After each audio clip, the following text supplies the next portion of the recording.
যেখানে আল্লাহ তার বন্ধুর নামকে কালিমার সাথে আলাদা করে নাই, কালিমার সাথে এক লগে লিখেছেন, সেখানে 2 পাতার মাওলানা, 2 কথার মাওলানা, 2 টাকার মাওলানা তুমি কেমনে আলাদা করো? চায় ইসলামকে ধ্বংস করতে। মূলত তারা ইসলামের বন্ধু না, মূলত তারা হলো ইহুদিদের দালাল। কথা বলেন ঠিক কি না? আমার আল্লাহ কালিমার সাথে লা ইলাহা ইল্লাল্লাহর সাথে মুহাম্মাদুর রাসূলুল্লাহ আলাদা করে নাই। আমি সিদ্দিক আকবর কেমনে আপনার নামটুকু আলাদা করব? কালিমার একটা অংশ লা ইলাহা ইল্লাল্লাহ, আর একটা অংশ হলো মুহাম্মাদুর রাসূলুল্লাহ। যদিও বা 2টা অংশ হয়, 2 জনের নাম হয়, কিন্তু আমার আল্লাহ 2 জনকেই একসাথে রেখেছে। সুবহানাল্লাহ। আল্লাহ ডাক দিয়া বলে, রে জিবরাইল, আর কতক্ষণ ওখানে সিদরাতুল মুনতাহায় থাকবা?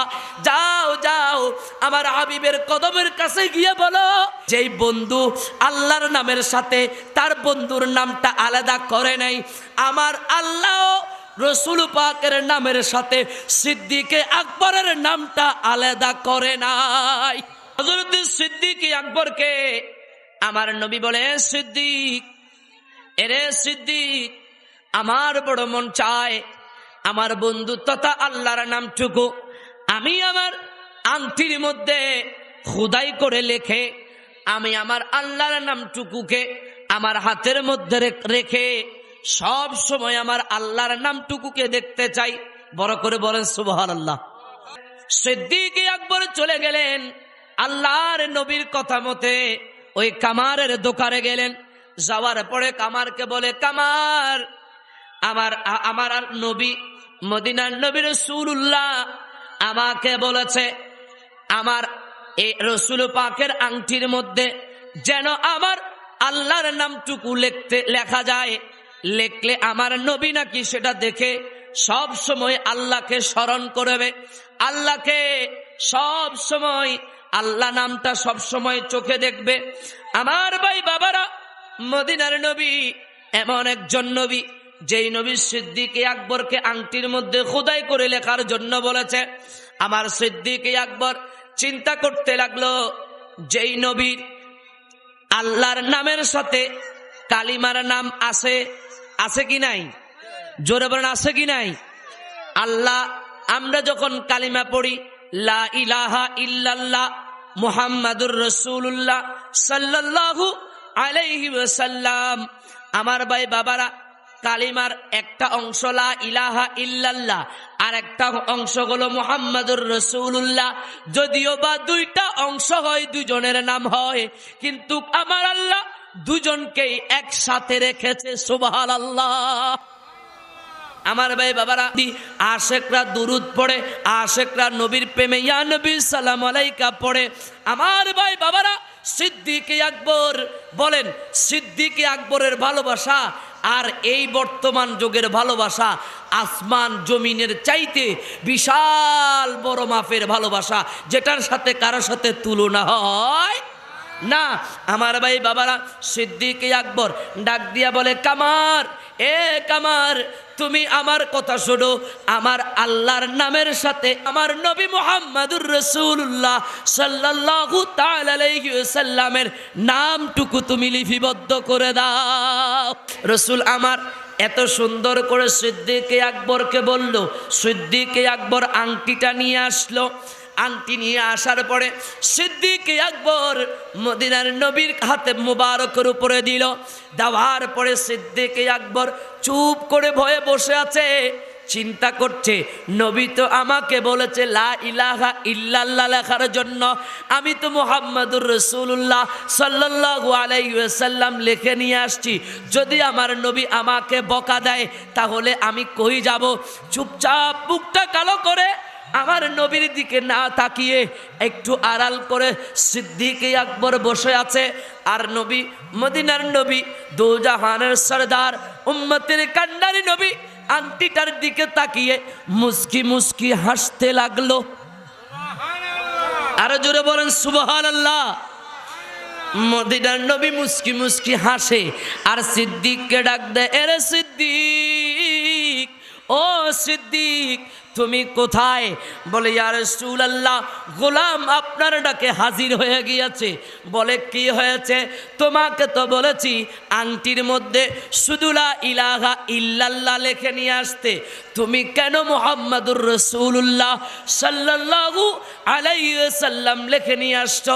সিদ্দিক আকবর মাথাটুকু নিচের দিকে দিয়া ডাক দিয়া বলে ইয়া রাসূলুল্লাহ, ওগো মায়ের নবী, দু জাহানের সরদার, উম্মতের কান্ডারি নবী, আপনি বলেছেন আপনার হাবিবের কথা লেখার জন্য, আর আমি আপনার প্রেমে এত পাগল।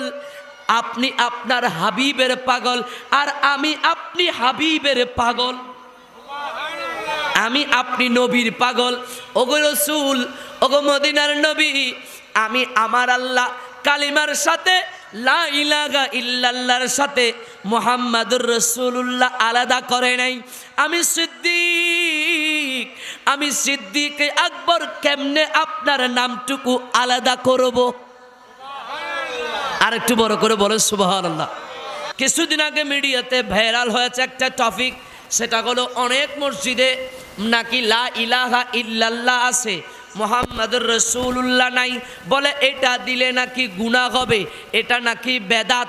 কারণ ওই মৌলানা যুক্তি দিচ্ছে আল্লাহ হলো সৃষ্টিকারী, নবী হলো সৃষ্টি, এই কারণে স্রষ্টার সাথে সৃষ্টির সাথে মিল করা যাবে না। আর এই ফতোয়া দিয়ে অসংখ্য মসজিদের কমিটিকে ড্রাইভার্ট করে তাদেরকে জাহান্নামের দিকে নেওয়ার অপচেষ্টা চালাচ্ছে। আমি বলতে চাচ্ছিলাম, যেখানে আল্লাহ তার বন্ধুর নামকে কালিমার সাথে আলাদা করে নাই, কালিমার সাথে এক লগে লিখেছেন, সেখানে 2 পাতার মৌলানা, 2 কথার মৌলানা, 2 টাকার মৌলানা, তুমি কেমনে আলাদা করো? নাউজুবিল্লাহ বলেন। এরা আলাদা করে না, এরা ইসলামকে পুরাপুরি ইসলামকে ডাইভার্ট করে, পুরাপুরি অর্ধেক করে, সব কিছুকে অর্ধেক করে তারা চায় ইসলামকে ধ্বংস করতে। মূলত তারা ইসলামের বন্ধু না, মূলত তারা হলো ইহুদিদের দালাল। কথা বলেন ঠিক কি না? আরো জোরে বলেন ঠিক কি না? মদিনার নবীর সাথে কালিমা লেখাটা, এটা কি সিদ্ধান্ত মাওলানা বলেন কে করবে?